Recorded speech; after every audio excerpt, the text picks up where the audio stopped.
endorsement test. This endorsement is required for any commercial driver operating a vehicle designed to transport 16 or more persons, including the driver. The test covers specialized safety procedures for transporting passengers, handling emergencies, and safely operating a large vehicle. Let's get straight into the questions. Before every trip, what is the most important step for a passenger vehicle driver? A thorough pre-trip inspection, including all safety and emergency equipment. A bus must be in excellent working order to ensure the safety of all passengers. This is the first and most critical action. Let's continue. What is the prohibited practice regarding fueling a passenger vehicle? Never fuel the bus with passengers on board.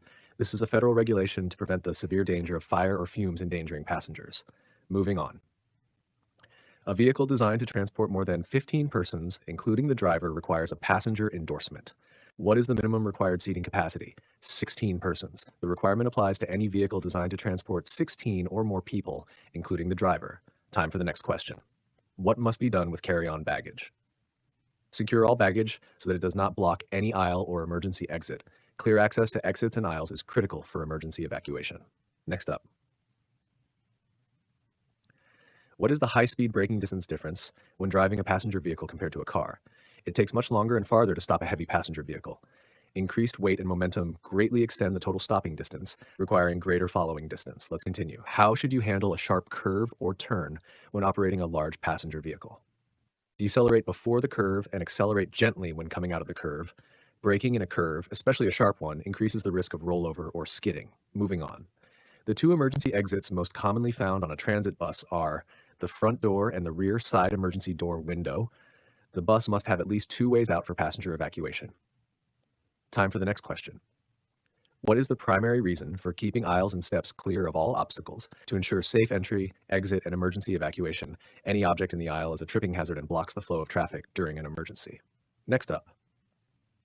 If your bus has a high center of gravity, what danger must you be aware of? Increased risk of rollover, especially in turns or high winds.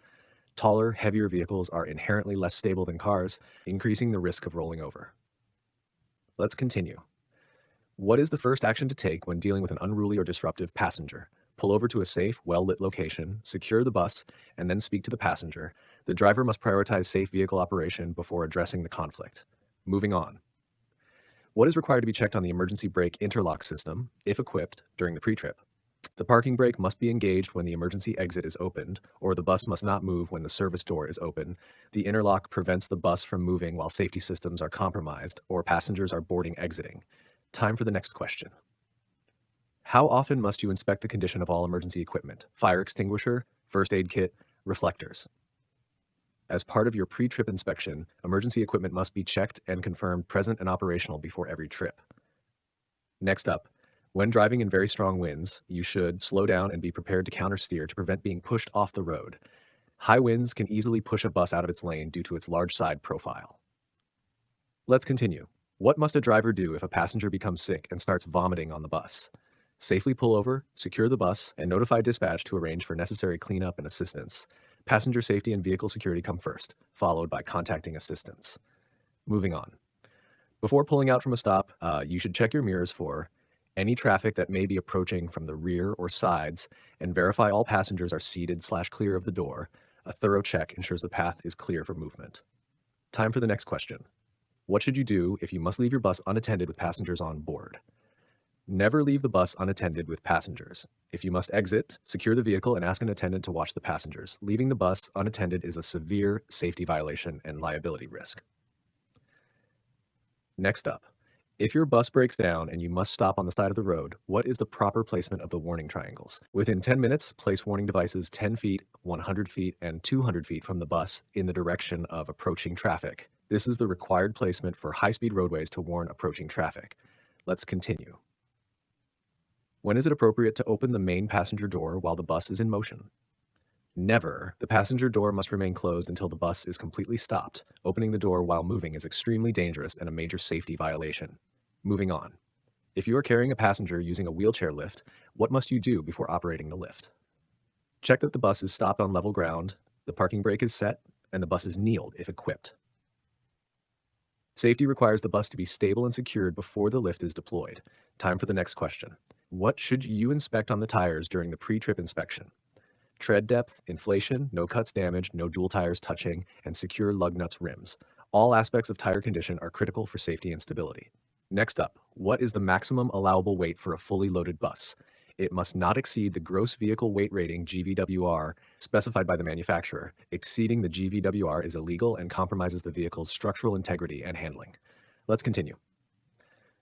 What type of freight is strictly prohibited from being transported on a bus with passengers? Explosives, poison, or any hazardous materials requiring placarding, except some medical supplies. Federal regulations prohibit carrying hazardous materials that pose a threat to passengers. Moving on, why is it important to announce the next stop clearly and use hand signals where applicable? To give passengers time to prepare to exit and to promote a smooth, safe exit. Clear communication minimizes confusion and rushing. Time for the next question. What is the primary purpose of the overhead clearance lights? To warn other drivers that your vehicle is wide and tall. These lights indicate the extreme dimensions of the vehicle, particularly at night. Next up, what must be checked on all passenger seats? They must be securely fastened to the floor of the vehicle. Loose seats pose a serious hazard in the event of a crash or sudden stop. Let's continue. What should you do if the no-go interlock system, if equipped, prevents the bus from moving? Do not attempt to override the system. Recheck all doors and exits until the alarm clears. The system is indicating a safety fault, e.g. an open door that must be corrected. Moving on. How should you adjust your following distance in heavy traffic? Increase your following distance to give yourself more time to stop. More traffic means more potential hazards and less margin for error, requiring extra space. Time for the next question. What is a potential hazard of operating a bus in heavy rain or standing water? Hydroplaning and reduced braking effectiveness. Water reduces tire traction and can compromise the brakes. Next up, when stopping for a passenger to board or exit, where should you place the bus in relation to the curb? As close to the curb as safely possible, usually within 12 inches. This minimizes the step-up, step-down distance for passengers. Let's continue. What must be checked on the drive shaft during the pre-trip inspection? It must be securely mounted, not bent or cracked, and free of foreign objects. A damaged drive shaft can cause the vehicle to shake violently or even fall off. Moving on. If you are transporting children, what is the best way to handle luggage? Store luggage underneath the bus or on overhead racks to keep the aisles clear. Keeping the aisles clear is the priority for safety and evacuation. Time for the next question. What should you do before backing a passenger vehicle? Turn on four-way flashers, use a spotter if available, and check your mirrors and horn before moving. Backing is inherently dangerous and requires maximum caution and warning. Next up, what is the general rule for using the public address (PA) system? Use it only for official announcements, safety instructions, or when necessary for passenger information. The PA system should be reserved for essential communication. Let's continue. What is the most critical safety issue when approaching a passenger vehicle stop? Watching for passengers who may rush toward the bus from the sidewalk or shoulder. Pedestrians, especially children, rushing to the bus pose the greatest risk. Moving on. What must you check on the emergency door and hatch during the pre-trip inspection? They must be secured but operational, and the warning device alarm must be working. The alarm must function to alert the driver if the exit is opened while the bus is in motion. Time for the next question. What is a common cause of poor air brake performance on a passenger bus? Oil or water contamination in the air tanks, or excessive slack in the brake adjusters. These issues reduce air brake efficiency and require immediate attention. Next up, what is the difference between an emergency evacuation and a standard stop? Evacuation means getting everyone off the bus quickly and safely due to an immediate danger. Evacuation protocols prioritize speed and life safety over orderliness. Let's continue. When preparing to make a right turn in a large bus, what should you watch out for? The rear of the bus swinging wide, off-tracking, and hitting pedestrians or objects near the curb. The rear wheels track closer to the curb than the front wheels, off-tracking. Moving on.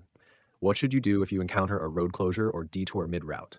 Safely pull over, contact dispatch supervisor for instructions, and inform passengers of the delay. The driver must not deviate from the route without proper instruction. Time for the next question. How long do you have to report a serious traffic violation, CDL disqualification offense, to your employer? 30 days. This is a federal requirement for all CDL holders. Next up, when inspecting the interior lights, what must you confirm? They are working properly to illuminate the steps, aisles, and passenger seats. Good interior lighting is necessary for passenger safety, especially on steps and aisles. Let's continue. What is the proper technique for descending a long, steep grade with a passenger vehicle? Shift to a lower gear and use the brakes sparingly with short, light applications, stab braking to maintain control. Using a low gear allows engine braking to control speed and prevent brake fade. Moving on. What is the primary safety concern when operating a bus with a wheelchair lift? Ensuring the lift area is secured and that the passenger is properly secured once inside the bus. The passenger must be securely fastened and the mobility aid locked down. Time for the next question. When must you activate your headlights? When visibility is less than 500 feet, or during the time between a half hour after sunset and a half hour before sunrise. These are general rules for headlight use to ensure visibility. Next up, what is the most important consideration when seating passengers? Ensure the bus is balanced and secure all special needs passengers/mobility aids. Proper balance prevents instability, and securing special needs passengers is mandatory. Let's continue. What should you do if you see a passenger standing while the bus is in motion? Politely ask the passenger to take a seat, then safely pull over and wait until they comply before continuing. The bus must not move while passengers are standing, as it is extremely unsafe. Moving on. What is the required check for the heater and defroster during the pre-trip inspection? They must be functioning properly to ensure clear visibility and passenger comfort. Clear windows are a safety requirement. Comfortable passengers are a goal of good service. Time for the next question. What must you do before opening the main passenger door at a stop? Ensure the bus is fully stopped, the parking brake is set, and the vehicle is secure. The vehicle must be completely secured before passengers begin to move. Next up, why is it important to ensure all doors, windows, and hatches are properly closed before a trip? To prevent water leaks, drafts, and unauthorized opening while in motion, all openings must be secured to maintain vehicle integrity and safety. Let's continue. How should you handle a situation where a passenger wants to get off at a location that is not a designated stop? Politely inform the passenger of the designated stop policy and proceed to the next scheduled stop. Drivers must adhere to the official route and stop schedule. That wraps up our practice session for the Texas Passenger Endorsement Test. Keep reviewing this material and you'll be ready for your test.